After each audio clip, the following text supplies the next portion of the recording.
Well, after 5,000 kilometres and almost 2 weeks, we're now on the final day's run. We're heading from the roof of Australia in Jindabyne down to Merimbula on the New South Wales south coast via the Serpentine Road that's known as the Tantawongalo Forest Road. This was the last run home after a gruelling event, and people obviously, like horses, sniff home.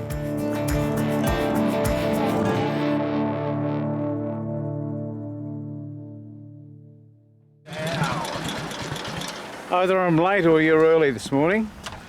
We're very early. Good on you. Instead of racing around putting on our wet weather gear as we ride out the door, we've got an hour to go.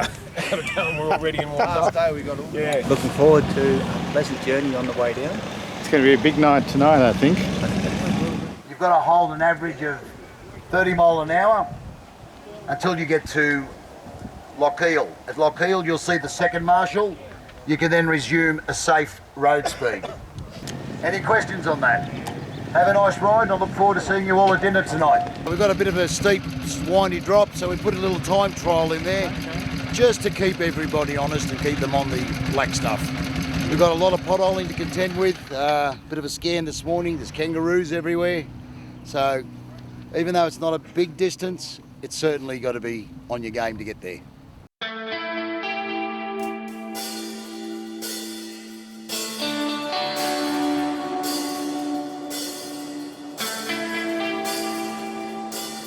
From Jindabyne, we came out the back through Dalgety and wound our way down through the Tantawongalo Forest on the eastern face of the Great Divide to head down into Merimbula. Now, we as organisers were concerned that people, like horses, sniff home and they just bolt. You've got to remember, these machines have been on the road for 2 weeks. Brakes are not what they were 2 weeks ago. They're starting to fade. People are starting to get antsy to get to the finish. We knew we had to slow them down because we didn't want something to happen coming down the windy mountain. So to that end, and this was the only time we did this on the whole event, we set up a speed trial with an average speed of 30 miles an hour coming down the mountain. And that was done for safety, to get everyone down the mountain and down home. The roads go beyond explanation. In some sections the roads didn't exist. I mean, the potholing was incredible and that added to the whole stress of the day.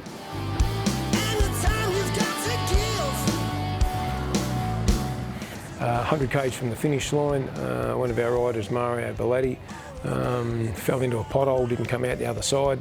It's New South Wales roads for you. Broke an ankle, couple of ribs. It was very disappointing that we all weren't there on the finish line. We all started together. Disappointing that we had to leave him in Canberra Hospital. The nervousness on the last day going, nothing go wrong, I've only got an hour to go. Or the bike was still humming and I was match fit. My body was feeling good. My bike I was so happy with and I just felt, yeah, I could keep doing this, but also a time of reflection of what we'd been through and how onerous it had been at times. And so, yeah, a whole host of emotions that come and go, but certainly a sense of achievement of completing it.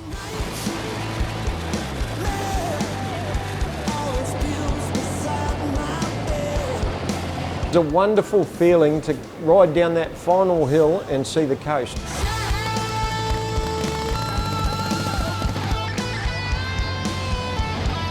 How much fun was that? I reckon we should go back again. But I'll ride something modern this time, like a 1939. Look at this man. Everyone's Look at this enjoyed man. A man of iron, real man of iron. And thongs. For me, it was a huge thing when I got off my bike at the end and I turned around and I saw my two daughters. Had driven up from Melbourne.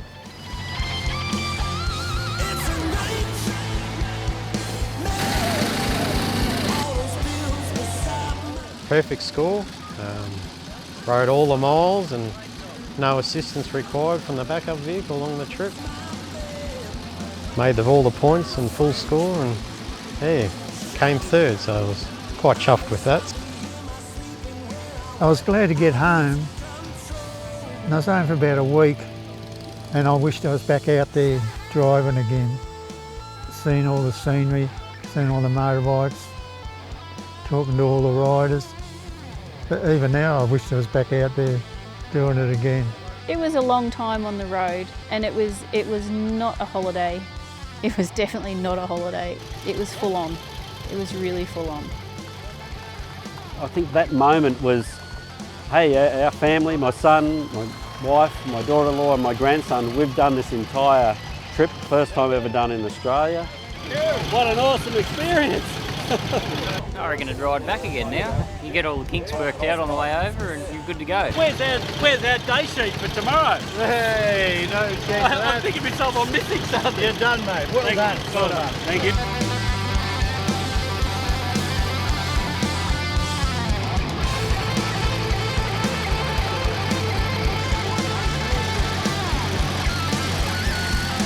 To see my mum at 84 now, and she would give her eye teeth to be on the ride. You know, like I said, she rode a Harley Fat Boy until she was 80, and it's her interest as well, the old bike. So.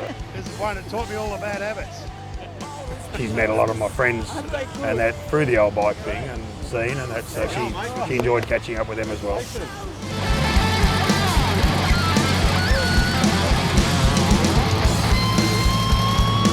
The hardest thing I've ever had to learn.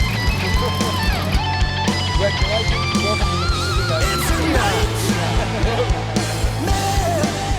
We finally get an Indian rolling in after all the Harleys. You know Cannonball Baker?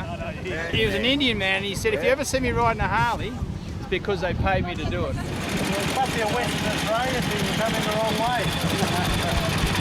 Western Australia.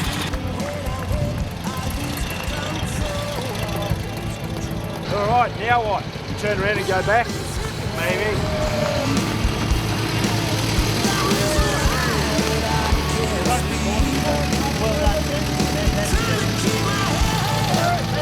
Well done, mate. Congratulations.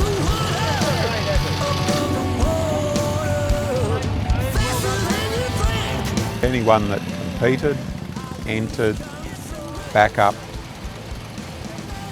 deserve a pat on the back. People that didn't complete it, it was an absolutely awesome thing to do, and you all deserve equal credit to the guy with the trophy at the start. All about the stickers, mate. All about the stickers. When everyone was pulling up at the very end of the event, we were pulling up to the checkered flags, and you know, we're here at the end of the day, we've made it, but then no one moved away. And everyone without fail had the same, we were waiting for our sheet of paper with where we were going the next day. And we were just looking at each other, that no one, it hadn't dawned that it was over. That was epic.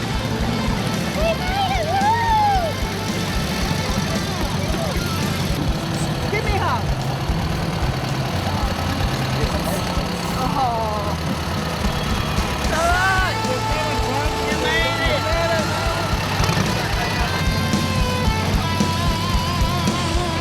Woo! Welcome to the Pacific Ocean, brother. Well done. Well done. Look at it. Look at that. Look at this guy. Hey? How many Ks we do, John? Just under 5,000. 5,000, just under 5,000. Oh, let's call it 5,000. So who's ready to turn around and go back to Bustleton? Well, I would. You coming, David? He would. Here we go.